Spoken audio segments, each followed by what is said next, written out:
আসসালামু আলাইকুম। আশা করি সবাই ভালো আছেন। দৈনিক ইত্তেফাক পত্রিকা থেকে আজকে আমি আপনাদেরকে একটি নিউজ পড়ে শোনাব। লাল কার্ড বিতর্ক, ফের উস্কে দিলেন ট্রাম্প, প্রশংসা করলেন ফিফা প্রধানের। স্ট্রাইকার ফলের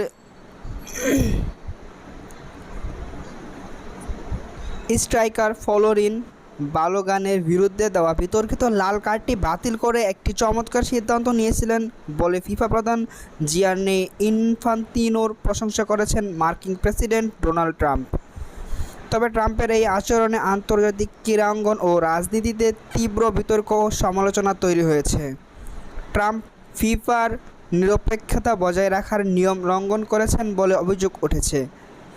আগামীকাল রোববার অনুষ্ঠেয় আর্জেন্টিনা ও স্পেনের মধ্যকার বিশ্বকাপ ফাইনাল ম্যাচকে সামনে রেখে নিউ ইয়র্কে ট্রাম্প টাওয়ারে ফিফা প্রধান জিয়ান্নি ইনফান্তিনোর সম্মানে এক সংবর্ধনা সভার আয়োজন করা হয়। সেখানে ইনফান্তিনোর পাশে দাঁড়িয়ে ট্রাম্প এবার এসব মন্তব্য করেন। সপ্তাহব্যাপী চলমান টুর্নামেন্টের বিভিন্ন উল্লেখযোগ্য ঘটনার কথা উল্লেখ করতে গিয়ে ডোনাল্ড ট্রাম্প মার্কিন স্ট্রাইকার ফলোরিন বালোগানের লাল কার্ড পাওয়ার ঘটনাটিকে সম্ভবত সবচেয়ে অবিস্মরণীয় মুহূর্ত বলে অবহিত করেন।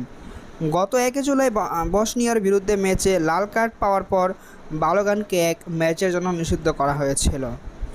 নিষেধাজ্ঞার পরপরই ট্রাম্প সরাসরি ফিফা প্রধান ইনফান্তিনোকে ফোন কল করে নিষেধাজ্ঞা প্রত্যাহারের জন্য চাপ দেন, যা পরবর্তীতে ফিফা মেনে নেয়। এই সিদ্ধান্তেরই তীব্র সমালোচনা করেছেন ক্রীড়া বিশ্লেষকেরা। 80 বছর বয়সী প্রেসিডেন্ট গতকাল শুক্রবার বলেন, আমি জিয়ান্নিকে ফোন করতে এবং একটি সুপারিশ করতে বাধ্য হয়েছিলাম। আমি বলেছিলাম, জিয়ান্নি, আমি একটি সুপারিশ করতে চাই, ওকে খেলায় ফিরিয়ে নাও। আসলে কী ঘটতে যাচ্ছে সে সম্পর্কে আমরা কোনো ধারণা ছিল না। পরবর্তী 6 জুলাই বেলজিয়ামের বিপক্ষে ম্যাচের মাঠে নামবেন বালোগান। তবে স্বাগতিক যুক্তরাষ্ট্র শেষ পর্যন্ত বেলজিয়ামের কাছে 1-4 গোলে হেরে বিশ্বকাপ থেকে বিদায় নেয়। ম্যাচ হারলেও নিজের এই হস্তক্ষেপের পক্ষে সাফাই গিয়েছেন ট্রাম্প। ইনফান্তিনোর পাশে দাঁড়িয়ে তিনি বলেন, এটি যেভাবে শেষ হয়েছে তা অনেক ভালো, কারণ এখানে বিতর্ক নেই, তারা খেলায় জিতেছে এবং আমাদের দল মাঠে সবসময় খেলোয়াড়কে পেয়েছিল। মার্কিন প্রেসিডেন্টের আরও যোগ করেন, ভেবে দেখুন, যদি ইনফান্তিনো তাকে অনুমতি না দিতেন এবং তারা হেরে যেত, তবে সবাই বলতো আমাদের সেরা খেলোয়াড় থাকলে আমরা জিতে যেতাম।